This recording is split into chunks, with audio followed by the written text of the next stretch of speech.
देवा पवित्रेण आत्मानं पुन्नते सदा।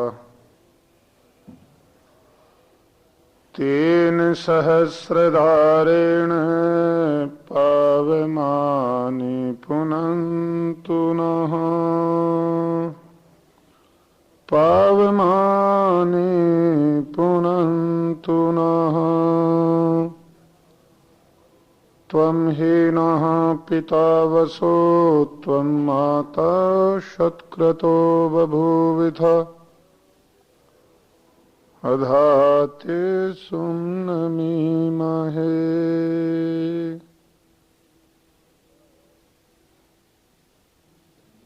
आदर एवं सम्मान के योग्य संस्थान के अध्यक्ष पद पर आसीन समादरणीय श्री केवल कृष्ण जी पुरी, श्रद्धेया बहन इंदू जी पुरी, आदरणीय पंडित जी, व्यक्ति के पास में जो कुछ भी होता है वो उसकी चाहत के अनुकूल ही होता है। संसार में यदि व्यक्ति के पास में सुख है तो वो सुख उसकी अपनी खोज थी, इसलिए उसके पास में सुख है। और यदि व्यक्ति के पास में आज संसार में दुख है तो वो दुख भी उसकी अपनी स्वयं की खोज है, इसलिए उसके पास में दुख है। जो लोग दुनिया में बहुत दुखी हैं, संतप्त हैं, परेशान हैं, ऐसी बात नहीं है कि उनके लिए इस संसार के अंदर, दुनिया के अंदर सुख नहीं है या शांति नहीं है। संसार में तो सब चीजें विद्यमान हैं, दुनिया में हर चीज है यहाँ पर, परंतु जो व्यक्ति की खोज होती है, जो व्यक्ति की चाहत होती है, वही चीज उसको मिल जाती है। जैसे ये बाहर भूमंडल में, आकाश के अंदर, वातावरण में भांति भांति के शब्द जो हैं बिखरे पड़े हैं। आप अपने रेडियो को या आप अपने ट्रांजिस्टर को जिस भी स्टेशन के पॉइंट पर लगाते हो, उस स्टेशन के शब्द पकड़ने लग जाता है, वो बाकी को कुछ नहीं कहता। आप दिल्ली लगाओगे तो वो दिल्ली की कथा कहानियां सुनाने लगेगा, आप उसे ऑल इंडिया लगाएंगे तो वहां के गीत सुनाने लगेगा, और यदि उसे घुमा करके बीबीसी पर ले जाओगे तो वहां के समाचार आपको सुनाने लगेगा। जब बीबीसी होगा तो दिल्ली का कुछ नहीं होगा, जब दिल्ली होगा तो फिर ऑल इंडिया का कुछ नहीं होगा। या कहीं जालंधर लगाओगे तो फिर और कहीं का कुछ नहीं सुनाई देगा उसमें। ठीक इसी प्रकार संसार के अंदर सब चीजें विद्यमान हैं। जो भी व्यक्ति को मिलता है वो उसकी अपनी खोज होती है, वो उस रास्ते पर चलता है, उस चीज को, उसके संस्कार उसके अंदर होते हैं, वैसा ही वातावरण बाहर से मिल जाता है। जैसे धरती के अंदर सब कुछ बीज विद्यमान होते हैं, जमीन के अंदर हर प्रकार की घास के, पत्ती के, फसल के बीज विद्यमान पड़े हैं। जिस बीज के अनुकूल जो मौसम आएगा, खाद, मिट्टी या नमी उसको मिलेगी, वही बीज धरती में से बाहर अंकुरित होकर के फसल लहराने लग जाती है। और जिसका वातावरण नहीं आता, जिसका मौसम नहीं आता, जिसको पानी इत्यादि ठीक नहीं मिलता, तो वो भूमि में ही दबा पड़ा रह जाता है। ऐसे ही व्यक्ति को योग दर्शन का ऋषि कहता है कि यदि संसार के अंदर तुम्हें सुख की चाहना है और यदि तुम दुनिया के अंदर दुख से निवृत्ति चाहते हो, दुख से छूटना चाहते हो, तो ये जो तुम अंदर वृत्तियां अपने ले जा रहे हो, ये सब अंदर ले जाने के योग्य नहीं है। क्योंकि सब अंदर ले जाएंगे तो सब अंदर पैदा होगा। तुम्हारे चित्त के अंदर भी, तुम्हारे मन के अंदर भी, तुम्हारी चित्त रूपी भूमि के अंदर भी प्रत्येक प्रकार की चीज के संस्कार विद्यमान हैं। क्रोध भी अंदर है, काम भी अंदर है, द्वेष भी अंदर विद्यमान है, लोभ भी अंदर विद्यमान है, पाप की वृत्तियां भी अंदर हैं। सब कुछ जितने दुनिया में विकार हैं वो व्यक्ति के अंदर हैं। इसलिए ऋषि कहते हैं कि उनसे संबंधित जिस जिस वृत्ति और जिस जिस संस्कार और विकृति से संबंधित व्यक्ति की बाहर की वृत्ति या बाहर का संपर्क होगा, वही चीज अंदर पैदा हो जाएगी। आप भीड़ में होते हैं और भीड़ नारे लगाती हुई जा रही है, और किसी धर्म स्थल को या कहीं किसी आदमी को या किसी दुकान को या किसी वर्ग विशेष को आग लगा करके फूंक देते हैं, तो आप भी शामिल हो जाते हैं उसमें, भीड़ में। दुनिया के अंदर सांप्रदायिक जितने झगड़े हुए वो सारे भीड़ ने किए, व्यक्तियों ने नहीं किए। जब भीड़ इकट्ठी हो जाती है तो व्यक्ति भी उस भीड़ जैसा हो जाता है, क्योंकि वैसी ही वृत्ति है, वैसी चीज अंदर से पैदा हो गई। सज्जन आदमी भी, यदि आपका एक व्यक्ति का किसी से झगड़ा हो गया, कोई निकम्मा व्यक्ति बस अड्डे पर पकड़ा जाता है, कुछ जेब कतरा आ जाता है, या कोई और व्यक्ति ऐसा निकम्मा पकड़ा जाता है, तो उसकी कुटाई शुरू होती है। तो अच्छा भला सज्जन, किसी को बिल्कुल कुछ भी न कहने वाला, वो भी 4 लात और 2 घूंसे जड़ देता है उसको, क्योंकि वृत्तियां अंदर से ही पैदा होती हैं। वैसे एक जो सांप्रदायिक झगड़े, जो मार काट मची है धर्म के नाम पे संसार में, जो इतना रक्तपात और खून खराबा हुआ, वो हमेशा भीड़ ने किया। और उस भीड़ के शांत होने के बाद में जब उन व्यक्तियों की पहचान हुई कि तुम ये व्यक्ति यहां काम कर गए हैं, ऐसे गंदे काम को अंजाम दिया है इन्होंने, तो फिर एक व्यक्ति ने, एक मनोवैज्ञानिक ने उस एक व्यक्ति के पास में जाकर के कहा कि यदि तुम्हें सरकार की तरफ से भी, समाज की तरफ से भी अकेले व्यक्ति को पूर्ण छूट दे दी जाए, क्या तुम ये काम कर दोगे? क्या तुम आग लगा दोगे? क्या तुम किसी को जला दोगे? क्या तुम किसी को मार दोगे? वो कहता है कि नहीं, ये तो बहुत बड़ा पाप है। वही पाप तुम भीड़ के साथ में मिलकर के कर देते हो, क्योंकि सबकी वृत्तियां मिलकर के व्यक्ति के अंदर प्रवेश करती हैं और वहां से वो द्वेष और उद्विग्नता और क्रोध के भाव पैदा कर लाती है। हर चीज अंदर विद्यमान है। यदि तुमने उससे संबंधित, उस बीज से संबंधित वातावरण को भीतर प्रवेश करा दिया तो अंकुरित होगा ही होगा। और यदि उसको बाहर ही रोक के रखा, चित्तवृत्ति निरोध की बात योग दर्शन का ऋषि इसलिए करते हैं कि वो बीज तो अंदर है तुम्हारे, उस बीज को तो एकदम बाहर निकाल करके नहीं फेंका जा सकता, परंतु उस बीज को फसल बनने से रोका जा सकता है। उस बीज से संबंधित खाद, मिट्टी और पानी, वातावरण को बाहर ही रोक करके रखो, उसको अंदर मत आने दो। और यदि वो अंदर आ गया तो फिर उसको अंकुरित होने में, पुष्पित पल्वित होने में कोई उसको नहीं रोक सकता। सब चीजों के, सब बुराइयों के, सब अच्छाइयों का भी ऐसा ही है। अच्छाई के भी सबके संस्कार अंदर विद्यमान है, वैराग्य के संस्कार विद्यमान है। जब हम किसी मुर्दे को फूंकने जाते हैं, शमशान घाट के अंदर जाते हैं, तो 2 ही बात याद रहती है, ईश्वर और मौत, तीसरी तो कोई याद ही नहीं रहती। हाँ, संसार के अंदर क्या लेकर के आता है आदमी, क्या लेकर के जाता है, अरे सब कुछ यहीं छोड़ना है, ये देखो कल तक सब ठीक ठाक था, आज कुछ भी नहीं रहा। वही वैराग्य की बात जो बहुत बड़े बड़े संत करते हैं, बहुत साधारण स्तर के व्यक्ति करने लग जाते हैं। बहुत निम्न स्तर के जो व्यक्ति उस प्रकार का चिंतन भी नहीं करते, वातावरण के मिलने के पश्चात में वो व्यक्ति वैराग्य की बात करते हैं। क्यों? अंदर वैराग्य के बीज तो जन्म जन्मांतर के संस्कारों के रूप में विद्यमान है। उनको वातावरण और खाद, मिट्टी, पानी नहीं मिला था, वो अभी शमशान घाट के अंदर प्रवेश करने की घटना से मिल गया। ऐसे ही व्यक्ति, लोभ के बीज अंदर हैं, परंतु वातावरण मिले तो वो पैदा हो जाते हैं, फसल बन जाती है। कोई विद्यार्थी बनारस से पढ़ करके अपने घर की तरफ चला, ब्रह्मचर्य आश्रम में आरूढ़ रहा और तरह तरह की विद्याएं सीखी, गुरु के पास में भिन्न भिन्न प्रकार के उपदेश लिए, अंतेवासी रहा और बिल्कुल साफ स्वच्छ जीवन लेकर के घर की तरफ चल पड़ा। रास्ते में सायंकाल हो गई, सूरज डूब गया, और पहले तो ये थे नहीं, बाई एयर और बाई बस और बाई शताब्दी ट्रेन तो कहां थी ये।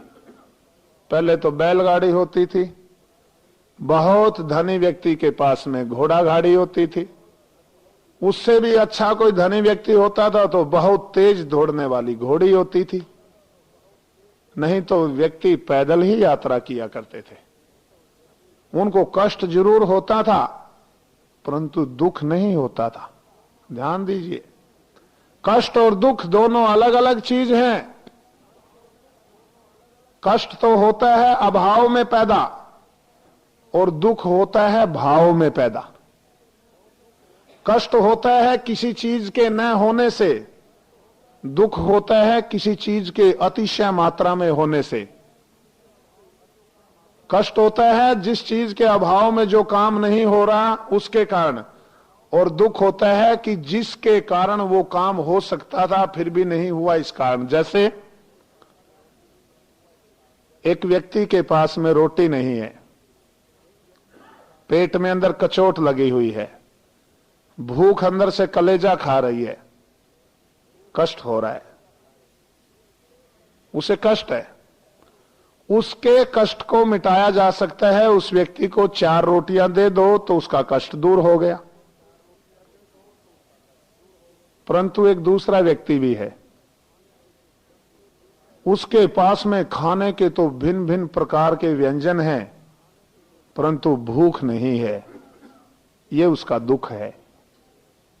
इस दुख को नहीं मिटाया जा सकता, भूख पैदा नहीं की जा सकती।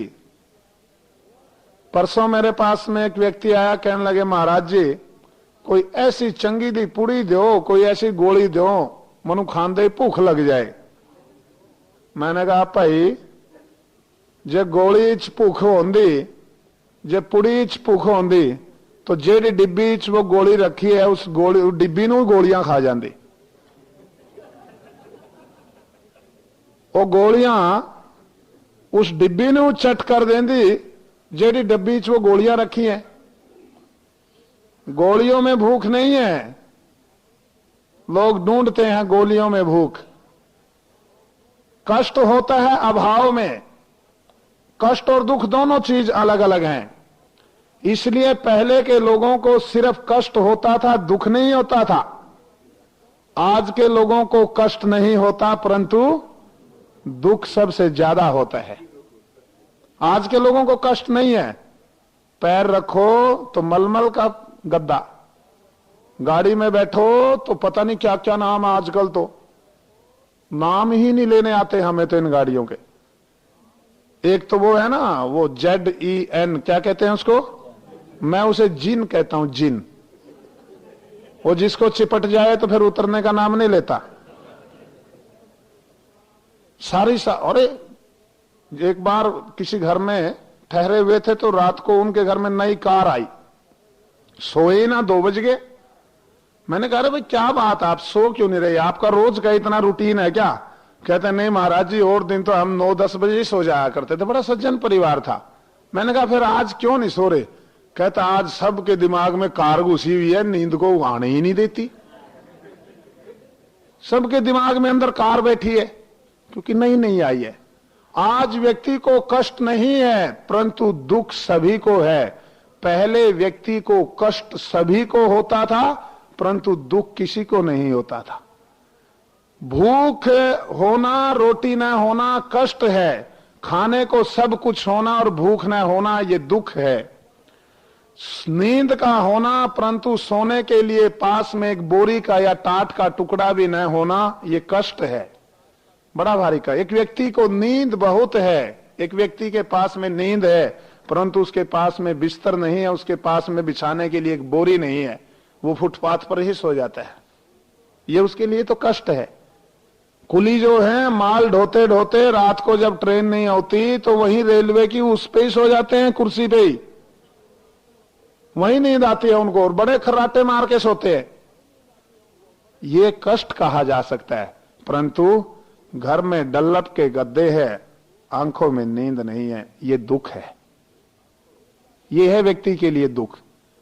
एक का कष्ट है चीज के न होने से और दूसरे का दुख है उस चीज के होने से। नींद न हो तो वो डल्लप का गद्दा काट खाने को आता है, और नींद हो आंखों में कुछ भी ना हो तो आदमी नीचे मिट्टी में लेट करके सो जाता है। अकबर और बीरबल एक बार जंगल में गए तो वहां जाकर के बिछड़ गए दोनों। तो अकबर को बड़ी भूख और प्यास सता दिया, थक गया। देखा तो एक किसान पेड़ के नीचे हल चला रहा था, तो हल चलाता हुआ वो छोड़ करके हल और बैल बांध दिए घास पे, और उसी मिट्टी के उन ढेलों में उबड़ खाबड़ जमीन में पड़ के सो गया। बीरबल से अकबर कहने लगा, बीरबल ये तो बहुत तपस्वी व्यक्ति है, बहुत तपस्वी व्यक्ति है, हमें तो राजमहल में गद्दों पे नींद नहीं आती, इसे मिट्टी में नींद आ रही है। कहने लगे, महाराज इसके जीवन में इसने कष्ट को स्थान दे रखा है, इसलिए ये नींद का सुख भोग रहा है।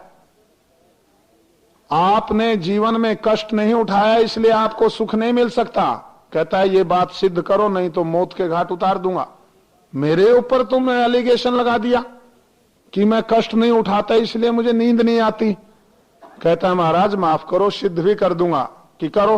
उस किसान के पास में लस्सी ते मक्की दी रोटियां और सरों दा साग खाया राजा ने, तबीयत तर हो गई, भूख लगी हुई थी, जंगल में इधर उधर भटक रहा था, तो थोड़ा मक्खन रखा हुआ था, खा पी करके और राजा ने फिर बताया भाई मैं हूं अकबर बादशाह।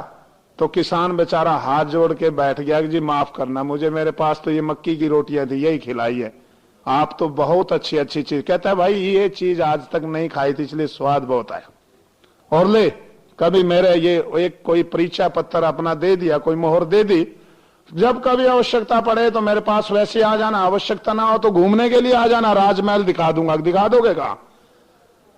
उस किसान के लिए बीरबल ने कहा कि महाराज इसको 15 दिन मेहमान बनाना है। कोई नहीं, 1 महीना बना देंगे फिर तो मैं सिद्ध ही कर दूंगा।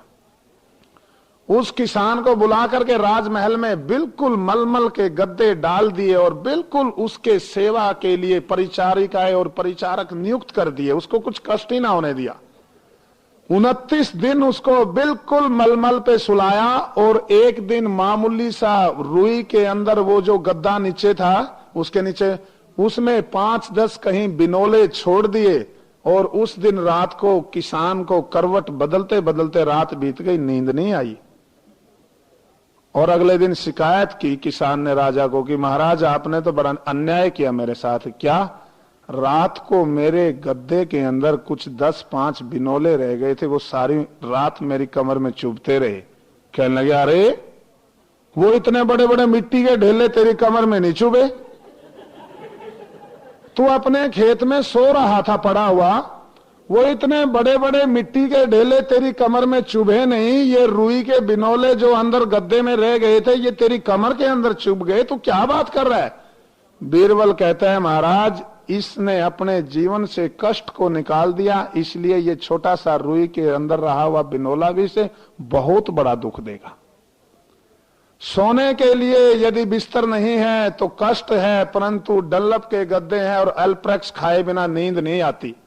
आते हैं लोग हमारे पास, मनु निद्र नहीं आउंदी जी।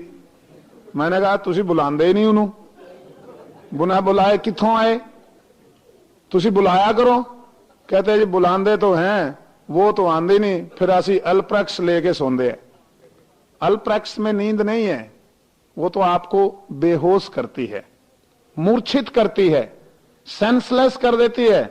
इसलिए उस गोली को लेकर के सोने वाला व्यक्ति कभी फ्रेश होकर के नहीं उठता, सुबह शरीर टूटा टूटा उठता है, क्योंकि आप बेहोश तो रहे परंतु आप सोए नहीं। और सोने के बाद में निद्रा, प्रगाढ़ निद्रा में जाने के बाद में जो आपकी बैटरी किसी से उसके तार जुड़ते हैं सुषुप्ति में, वो चार्ज होती है, और सुबह आप अंगड़ाई लेकर के उठते हैं और कहते हैं वाह मजा आ गया आज तो सो करके, वो तार वहां पर नहीं जुड़े, वैसे ही बेहोश पड़े रहे। नींद ना हो तो साधन कष्ट देते, दुख देते हैं। एक व्यक्ति के पास में दवाई नहीं है परंतु बीमार है, ये उसके लिए कष्ट है।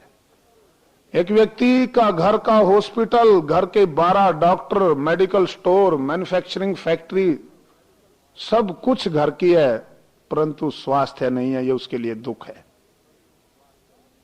तो पहले का व्यक्ति कष्ट को अधिक स्थान देता था तो फिर दुख आता ही नहीं था। सच में यदि कष्ट को कहते, तप कष्ट उठाने का ही तो नाम है। अपने कर्तव्य पालन में जो भी कष्ट आते हैं उनको उठाओ, यही तप है। स्वकर्म वर्तित्वम, तपः स्वकर्म वर्तित्वम। तप है अपने अपने कर्तव्य के अंदर आने वाले कष्टों को हंस करके गले लगाना और उस कर्तव्य को पूरा करना, यही तो तप है। तो वो बालक, वो विद्यार्थी काशी पढ़ करके और अपने घर की तरफ चल पड़ा कि मैं अब इतने वर्ष रहा हूं अपने माता पिता श्री के चरणों में जाकर के, अब मैं उनकी सेवा करूंगा। तो सांझ का समय हो गया और रास्ते में रुक गया। रुक भी ऐसे गांव में गया जहां तथाकथित पहले कहते थे शूद्रों के गांव में रुक गया। अब सायंकाल का समय, आगे जंगल और जंगल में शेर, और शेर को आदमी के मांस की और भूख, आदमखोर। तो वो कहने लगा भाई ये किन लोगों का गांव है कि ये तो शूद्रों के, हक तेरे की नाश हो गया, फिर तो अपवित्र हो गए हम तो इस गांव के अंदर से भी निकलते हुए, क्योंकि ब्राह्मण थे जन्म से। पहले तो ऐसी भावना बीच में आ गई थी। उन्होंने कहा कि महाराज यहां रहने से तो अपवित्र ही होंगे, और यदि रात को यहां नहीं रुके और आगे लगता है जंगल, और जंगल में है शेर, और आगे निकल गए तो फिर वो शेर आपको न केवल पवित्र करेगा, नाम राम नाम सत भी करेगा आपका। इसलिए अब ये देख लो कि बिल्कुल राम नाम सत करवाना है या अपवित्र होना है, कि नहीं कोई नहीं गंगा में नहा लेंगे जाकर के, रुकेंगे तो नहीं। अब आदमी के सामने जब जान पे आन पड़ती है ना, फिर तो सभी समझौते हो जाते हैं। जब आदमी करोड़ों रुपए लेकर के जा रहा है, करोड़ों रुपए, और रास्ते में डाकू मिल जाते हैं, कहते हो संता सिंह उड़ा दे गोली, मार गोली इसको। कहते हो ना भाई, ए करोड़ ले ले, ए चेक बुक भी ले ले, ए थल्ले सारे में साइन भी कर देता हूं, ब्लैंक चेक ले ले, पर मेरी जान बख्श दे। जब इसलिए कहा है कि अपने से प्यारा दुनिया में कुछ भी नहीं है, सब कुछ अपने कारण प्यारे हैं। बेटा अपने कारण प्यारा, पत्नी अपने कारण प्यारी, व्यापार अपने कारण प्यारा। जब व्यक्ति को व्यापार काटने लगता है तो कहता है मेरा मन नहीं लगता, मैं नहीं ऑफिस में बैठ सकता। जब अपनी जान पे आन पड़ती है तो व्यक्ति भूल जाता है सब। कहता है भाई कोई नहीं, रात रात में, एक रात में तो थोड़े ही अपवित्र होंगे, गंगा में 2 डुबकी ज्यादा लगा लेंगे। तो जिस घर में रुका हुआ था वहां पर एक पति और एक पत्नी दोनों अपना अपना घर में आराम से समय व्यतीत कर रहे थे। उस लड़के की पत्नी बहुत बुद्धिमती थी। देखो, पढ़ा लिखा होना अलग बात है, बुद्धिमान होना अलग बात है। मैंने पढ़े लिखे बेवकूफ देखे, उच्च कोटि के पढ़े लिखे, और अनपढ़ व्यक्ति बुद्धिमान देखे उच्च कोटि के। ऐसे व्यक्ति देखे जिसके मुख से वेद के भाष्य का मानो बस वेद के शब्द निकल रहे हो। अनपढ़ है क्योंकि जिसके तार अंदर से जुड़ गए, जिसके अंदर की किताब के साथ में तार जुड़ गए, तो फिर परम पिता परमेश्वर से तार जुड़ जाता है, फिर तो सीधे शब्द निकलते हैं। अनपढ़ व्यक्ति भी बुद्धिमान हो सकता है, पढ़ा लिखा तो बेवकूफ हो ही सकता है। उसमें तो कोई ऐसी बात नहीं कि सभी, मतलब पढ़ने लिखने से और बुद्धि से कोई विशेष मेल नहीं है। हां, विषयों की जानकारी पढ़ने लिखने से अधिक आती है, अनपढ़ व्यक्ति को उतने विषयों की जानकारी नहीं होती। परंतु बुद्धि तो, अब ढाऊ और स्वाय का हिसाब लगवा लो आजकल वालों को। आजकल वाले तो वो कैलकुलेटर लेकर के जाते हैं स्कूल में भी। और हमारे पुराने लाला जी, हाँ जी किन्नी हुई, हाँ जी 25 बोरी होगी, की रेट है 325 रुपए 20 पैसे, इन्ने ढाऊ, इन्ने स्वाय, इन्ने पौने, लो जी इन्ने की होगी। कोई कैलकुलेटर नहीं, कोई लिखित नहीं, कोई कुछ नहीं, इन्ने ढाऊ, इन्ने स्वाय, इन्ने पौने, और ले जी इन्ने हो गए। और हमारे वाले आज मुनीम बैठता है और वो कैलकुलेटर लेकर के, और एक उंगली फालतू लग जाए तो लाला जी को चंपत, और एक उंगली कम लग जाए तो वो किसान बेचारा मारा गया। दिमाग गुलाम हो गया, आज ताला लग गया। तो अनपढ़ता और पढ़े लिखे में इतना ही फर्क है। पढ़े लिखे व्यक्ति को विषयों की जानकारी अधिक हो सकती है, अनपढ़ को उन विषयों की इतनी जानकारी नहीं होती, पर बुद्धि का तो अंतर बहुत बड़ा देखा जाता है। वो स्त्री बहुत बुद्धिमती थी। उसने कहा, पंडित जी आप कहां से आए हैं? कि मैं तो काशी से पढ़ करके आया हूं। पहले विद्या की नगरी काशी मानी जाती थी। ऋषिदानंद जी महाराज ने भी काशी के साथ में, काशी में जाकर के ही, कि यहां देश के विद्वानों का ये गढ़ है, और वहां एक तरफ तो पूरे काशी की विद्वत मंडली, एक तरफ अकेले ऋषिदानंद जी। और उस दिन कहा कि आज निर्णय हो ही जाना चाहिए कि ये जो भी जितने कर्म किए जाते हैं, मूर्ति पूजा इत्यादि, ये सब कुछ वेदानुकूल है या वेद के अनुकूल नहीं है। तो वहां काशी में जाकर के शास्त्रार्थ किया था, ताकि यहां से निर्णय होगा तो सारे देश में लागू हो जाएगा। वो दुर्भाग्य रहा कि वो ऐसा निर्णय नहीं हो पाया। करना भी चाहते थे कुछ बहुत बड़े बड़े विद्वान, फिर बीच में कुछ शरारती तत्व भी होते हैं, कुछ बिगाड़ा भी होते हैं, उन्होंने बिगाड़ दिया काम। तो वो बहुत, उसने कहा वहां क्या होता है कि सब कुछ विद्याएं पढ़ाई जाती है, उनसे क्या होता है कि फिर सब कुछ पता चल जाता है, सब कुछ पता चल जाता है। तो तू बता फिर पाप का बाप कौन होता है? अब पंडित जी ने ना तो ये बात किसी ग्रंथ में पढ़ी थी, और ना ये बात गुरुजी से कभी सुनी थी, ना कभी कोई पुस्तकों में देखी थी। उसने कहा, देवी ये तो मैंने आज तक सुना ही नहीं, ये तो मैंने पढ़ा ही नहीं कि पाप का बाप भी होता है। तो उसने कहा, अच्छा तो फिर कोई बात नहीं पंडित जी, अब आज आप हमारे यहां रुकेंगे तो हमारे घर भोजन करना। कि ना, रुकने में ही बहुत बड़ा पाप हो गया, भोजन नहीं करूंगा, रुकने में। अब सर्दी के दिन है, मैंने गंगा में डुबकी लगानी पड़ेगी 2 फालतू, और भोजन तो कर दिया तो फिर तो अंदर डूब के ही मरना पड़ेगा, फिर नहीं बाहर निकलना। तो कहते हैं कि नहीं, आप रुको, भोजन करो। मैं नहा धो करके, बिल्कुल भूख तो लगी हुई थी। कहना, अच्छा नहा धो के करेगी ना? हाँ, लीप लेना उसको गाय के गोबर से चूल्हे को। कि हाँ लीप लूंगी। ये देखो गाय है, देसी गाय, अमेरिकन नहीं है। आजकल तो अमेरिकन गाय आ गई, तो उसका पता ही नहीं कि शंख बज रहा है या गाय बोल रही है। अपने देश में बहुत बड़ा षड्यंत्र था ये। देसी गाय के ऊपर कभी भी अपने देश की सरकार ने परिश्रम नहीं किया। मच्छी, सुअर, भेड़, बकरियों के लिए तो लोन दिया, उनके ऊपर तो बड़े बड़े हॉस्पिटलों में रिसर्च होती है। गधों के ऊपर रिसर्च होने लगी, जबकि गधों के ऊपर रिसर्च होने की जरूरत नहीं, वो तो देश में वैसे ही मिल जाते हैं। परंतु देसी गाय के ऊपर कहीं कोई रिसर्च नहीं हुई। यदि जितना जोर इन गायों के ऊपर लगाया, इतना देसी गाय के ऊपर जोर लगाती है हमारी सरकार, तो दूध की नदियां बहती। और ये गौ माता आज गलियों में धक्के खाते नहीं फिरती। 22-24 किलो तक की गाय अब भी देसी हमारे देश में विद्यमान है। हमारे पूज्य आचार्य बलदेव जी हैं, गुरु मानते हैं हम। हमारे पूज्य गुरु भाई स्वामी रामदेव जी भी वहीं पढ़े, मैं भी उनको अपना गुरु मानता हूं। मैं भी कुछ दिन वहां उनके पास में आता जाता रहता हूं, तो कुछ जीवन के निर्माण की कला सीखी है, तो उनको भी गुरु मानते हैं अपना। 3000 गायें उनके आश्रम में, आज उनकी गौशाला में है, इधर उधर लोगों की बाहर निकाली हुई। उनके अपनी गायें जो गौशाला की है, 22 लीटर दूध देसी गायें देती है। पूरे देश में पहले नंबर की गाय है वो, इसलिए उनको सम्मान मिलता है हर वर्ष। 22 लीटर दूध ये नहीं दे सकती, 22 लीटर कोई कोई देती है ये। तो उसने कहा कि पंडित जी देख लो, ये तो मैंने बिल्कुल साफ सुथरा कर रखा है, देखो देसी गाय का गोबर है। पंडित जी मान गए। तो फिर देवी जी ने कहा कि पंडित जी हमारे भी उद्धार हो जाएगा, आप तो वैसे मजबूरी में फंस गए, तो नहीं हमारे घर में कौन पंडित आता है, आप शेर के खतरे से डर के यहां रह गए। ऐसे करो कि मैं बिल्कुल नहा के धो के शुद्ध पवित्र होकर के आई हूं, आप मेरे हाथ से एक रोटी का टुकड़ा खा लो। कहने लगे देवी हद होगी, बस इससे आगे मत बढ़ना, एक तो शूद्र और ऊपर से तेरे हाथ से खाऊं मैं।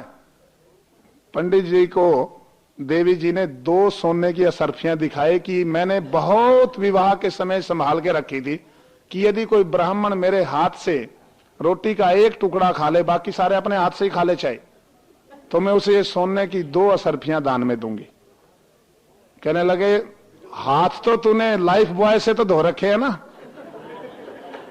आजकल चला है ना वो, आजकल चला है ना कि विद्यार्थी, देखो कितना बड़ा गदर है इस देश में।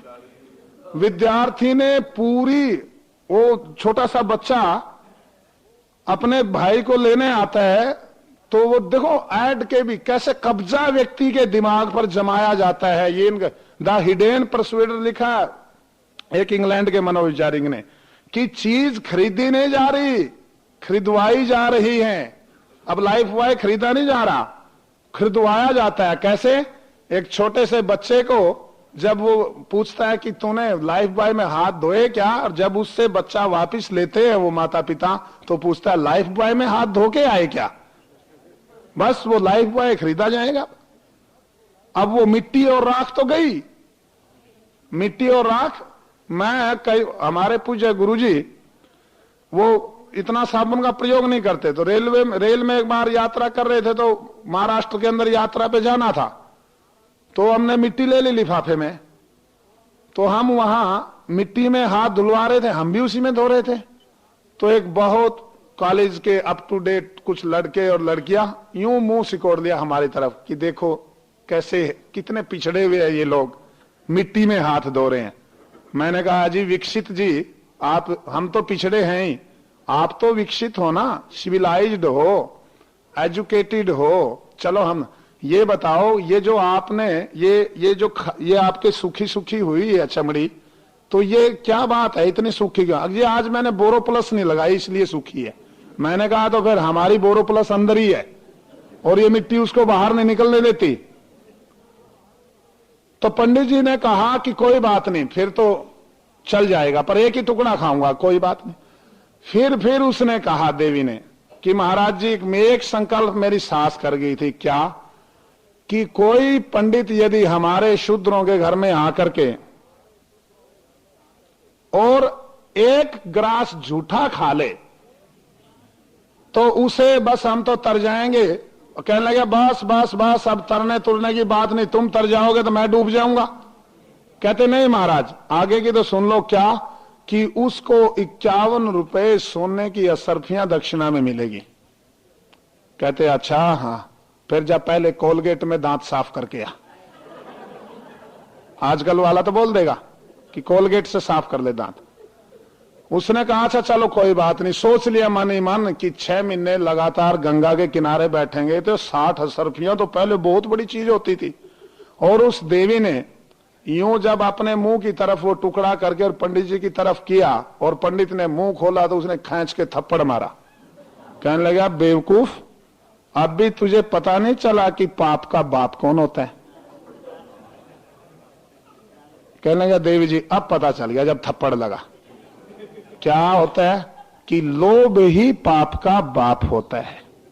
वो ऐसा वैसा विद्यार्थी नहीं था, ऐसा विद्यार्थी था वो, आचार्य के अंतेवासी रहता था, आचार्य के पास में धन आता था, खाने पीने की चीजें आती थी, सब कुछ आता था, कभी किसी चीज को हाथ नहीं लगाता था, छूता तक भी नहीं था। वहां आश्रम में रहते हुए, गुरुकुल के अंदर रहते हुए वो पाप, वो लोभ उसके अंदर पैदा नहीं हुआ, क्योंकि वैसी वृत्तियां अंदर नहीं गई। योगश्चित वृत्ति निरोधा का अर्थ है जैसे हम आटा छान करके घर में प्रयोग करते हैं और जो भी कूड़ा करकट ऊपर का होता है उसे बाहर ही रखते हैं और उस आटे को प्रयोग करते हैं। कहते लोगों, यदि तुम इस रास्ते पर चलना चाहते हो तो इन वृत्तियों को छान छान करके अंदर लेकर के जाओ। हर एक चीज अंदर जाने की नहीं है, और यदि हर एक चीज अंदर चली गई तो हर चीज अपने उन बीजों को फिर खेती में परिवर्तित कर देगी। सभी द्वेष के, क्रोध के, वैमनस्य के, लोभ के, वैराग्य के, तप के, त्याग के, सभी चीजों के बीज अंदर विद्यमान है। जैसी जैसी वृत्तियां होती चली जाएंगी वैसे वैसे पैदा। ऐसा नहीं है कि संसार में दूसरी चीजें है ही नहीं। कोई दुखी है तो इसका अर्थ यह नहीं है कि दुनिया में सुख है ही नहीं, और कोई सुखी है तो इसका अर्थ नहीं है कि कि दुनिया में दुख है ही नहीं। कोई अशांत है तो इसका अर्थ ये नहीं कि शांति है ही नहीं। कोई शांत है तो इसका अर्थ ये नहीं कि शांति है ही नहीं ना, है सब चीज है। जो जैसा वातावरण अपने अंतःकरण को देता है वैसी ही खेती लहराती है। जिसका जिससे संबंध है वही चीज मिलती है। जिसका जिससे कोई संबंध नहीं वो चीज नहीं मिलती, और दुनिया में वही आता है जिससे जिसका विशेष संबंध रहा है। कोई व्यक्ति घोड़ा खरीदने के लिए गया और उसने कहा कि भाई घोड़ा खरीदना चाहता हूं, तो कहने लगा कि एक तो रेस में दोनों बराबर दौड़ते हैं, ये घोड़े दो है, दोनों में से कोई भी खरीद लो। कीमत क्या है? एक तो है 10,000 रुपए का और एक है 50,000 रुपए का। कहने लगे भाई, और ये कहता तीसरा, कहता ये है 5,000 रुपए का। अब दौड़ में कौन सा आ गया कि दौड़ में तो तीनों ही बराबर हैं। कहते हैं फिर कि पहले घोड़े की तो विशेष बात यह है कि जब दौड़ता है और दौड़ते दौड़ते यदि मालिक गिर गया तो ये छोड़ करके भाग जाता है। दूसरे घोड़े की विशेषता यह है जो 20,000 का है, यदि मालिक दौड़ते दौड़ते गिर जाता है तो वहीं खड़ा हो जाता है। और तीसरे घोड़ा जो 50,000 रुपए का है, उसकी विशेषता यह है कि ये मालिक ये जब गिर जाता है और घायल हो जाता है तो चोट लग जाती है तो ये डॉक्टर को भी बुला करके लाता है, इसलिए इसकी कीमत 50,000 रुपए है। उसने कहा ये 50 वाला ही दे दे भाई, क्योंकि खतरा कोई उठाना नहीं चाहता, खतरे से तो सभी बचना चाहते हैं। और एक दिन उसने दौड़ लगाई और जोर का चक्कर काटा घोड़े ने, तो गिर पड़ा व्यक्ति।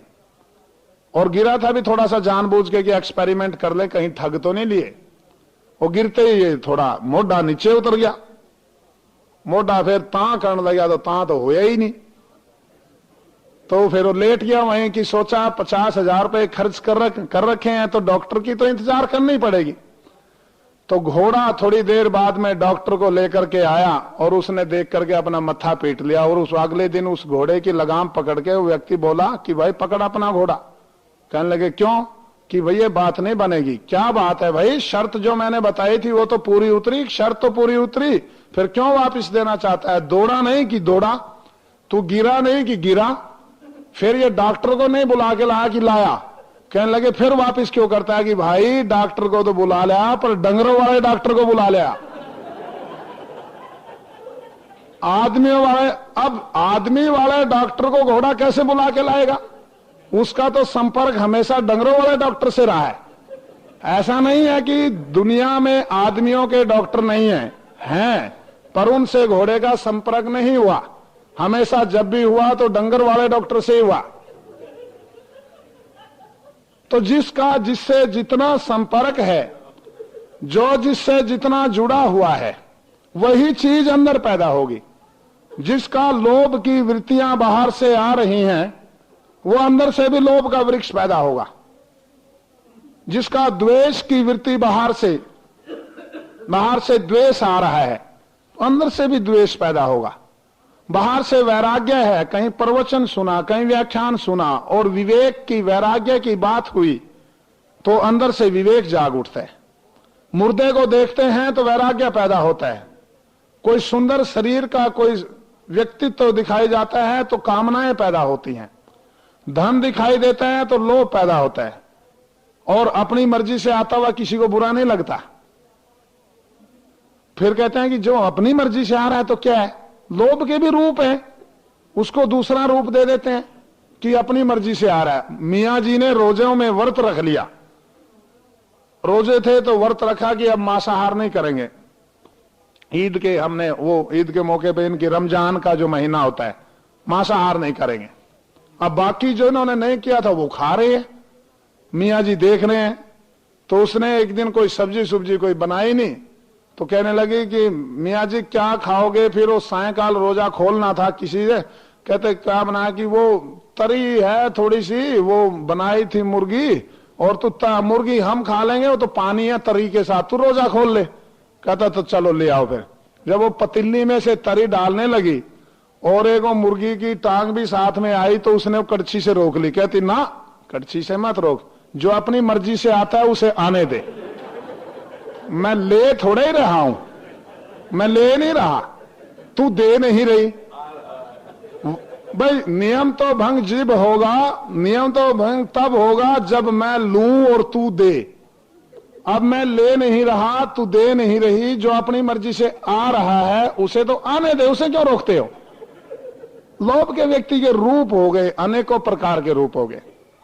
कहते हैं कि जो सुविधा शुल्क अनेकों प्रकार है व्यक्ति के, वो जो आ रहा है उसे तो आने दो। द्वेष के, क्रोध के भी अनेकों रूप हैं। जब व्यक्ति दूसरे पर क्रोध करता है तो कहता मैं तो बहुत शांत था, ये बकवास करे जा रहा है। अरे तू शांत नहीं था, यदि तेरे अंदर वो बीज नहीं होते तो जिस खेत में, जिस वातावरण के, जिस मौसम के बीज नहीं है, वहां कितनी मिट्टी डालो, कितना ही खाद डालो, कितना ही पानी दो, वो नहीं जानते। और जहां बीज होते हैं, वातावरण भी होता है, वहां तुरंत बाहर निकलाते हैं। तो योगश्चित्त वृत्ति निरोधा, योग का ऋषि कह रहा है, ओ लोगों, जैसे तुम अपनी फैक्ट्री के अंदर बाहर एक सिक्योरिटी पर्सन, गेटमैन खड़ा करते हो, इसके सामने भी एक गेटमैन खड़ा करो। जो अंदर आने योग्य है उसे अंदर आने दो, जो अंदर आने योग्य नहीं है, क्या करता है गेटमैन? बहन इंदू जी पूरी सवेरे आपने कई जगह गेटमैन खड़ा करती हैं, क्योंकि वो रास्ता बताने के लिए जो नए नए लोग आते हैं हर रोज शिविर में, उनको पता नहीं होता, वो बताते हैं इधर से जाओ जी, इधर वहां चढ़ो जी पौड़ियों पे, फिर ऊपर वो टेंट लगाए जी। तो जो आने योग्य होते हैं उनको भेज देते हैं, और कोई डोलता हुआ आए शराब के नशे में, उसे कहेंगे भाई और कहीं जा, ये तेरे लिए जगह नहीं है। अर्थात न आने वाले को, मतलब जो अंदर आने की योग्यता नहीं रखता, जिसकी अंदर आवश्यकता नहीं है, या जो अंदर आने के काबिल नहीं है, उसको गेटमैन बाहर लौटा देता है। और जो आने के योग्य होता है उसको सैल्यूट करके अंदर गेट खोलता है। तो योगश्चित्त वृत्ति निरोधा का अर्थ है कि तुम अपने अंदर एक ऐसा गेटमैन, विवेक रूपी सिक्योरिटी पर्सन खड़ा करो। विवेक खड़ा करो कि जो अंदर आना चाहिए उसे अंदर आने दिया जाए, जो बाहर रहना चाहिए उसे बाहर ही रहना दिया जाए। परंतु व्यक्ति इस विषय में बहुत असावधान है। एक मकान ऐसा है दुनिया में, यदि असावधानीवश वहां कोई चोर डाकू लुटेरा अंदर घुस जाए तो फिर बाहर नहीं निकाल सकता कोई भी उसको, बड़ा लंबा समय लगता है। तो ऐसे मकान में क्या हुआ कि कभी कभार मालिक के असावधानीवश कोई भी अंदर आके घुस जाए, कोई भी अंदर आके घुस जाए। तो उसने देखा, जब अंदर गया तो अंदर जाकर के देखा कि सभी जगह डाकुओं का, चोर उचक्के लफंगों का ही साम्राज्य है मकान में। तो वो बेचारा बाहर बरामदे में पड़ा है, जिसका मकान वो तो बाहर बरामदे में पड़ा, एक रिजाई नहीं, नीचे बिस्तर नहीं, कुछ भी नहीं, ठिठुर रहा सर्दी में। और जिनका मकान भी नहीं, जिनका स्थान भी नहीं, वो अंदर मौज कर रहे। कौन सा है वो मकान? ये हमारा चित्त रूपी है वो मकान। एक बार जो चीज भूलवश अंदर प्रवेश कर गई तो निकालने में जन्म जन्मांतर लगते हैं, आसानी से नहीं निकलती। आपके घर के अंदर कोई कूड़ा करकट कचरा डाले तो आप बड़े लड़ते हो, क्यों जी इथे कोई कूड़े का ढेर है, तुसी इथे सारे आकर के टोकरी उल्ट दी, इथे कोई म्युनिसिपल कमेटी वाले की गड्डी खड़ी है, भाई वो लेके जाओगी, क्यों तुसी इथे कूड़ा सुट्या, बड़े लड़ते हो।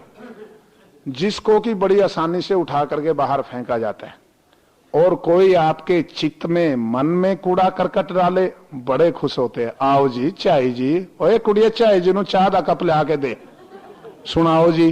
वो जेड़ी अपने पड़ोसियों की नूह है की लेके आई है, उन्होंने दी कुड़ी की लेके गई है।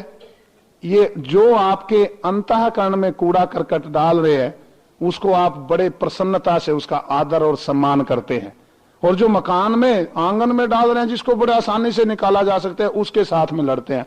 अरे लड़ना तो उसके साथ में चाहिए जो आपके अंतःकरण के अंदर कचरा डालते हैं, परंतु उसे बड़ा खुश है। आओ जी पा जी दसो जी, और की हो रहा है शहरी से दसो, और फिर शुरू होता है, वो उसके अंदर डालता है, वो उसके अंदर डालता है, वो उसके अंदर डाल रहा है। ऐसा नहीं है कि हम ही डाल रहे हैं किसी के अंदर, कोई हमारे अंदर भी डाल रहा है।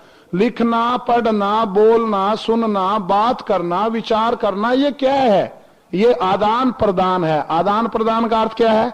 लेना भी देना भी। तो अच्छा विचार होगा तो अच्छी चीज ली जाएगी, अच्छी चीज दी जाएगी।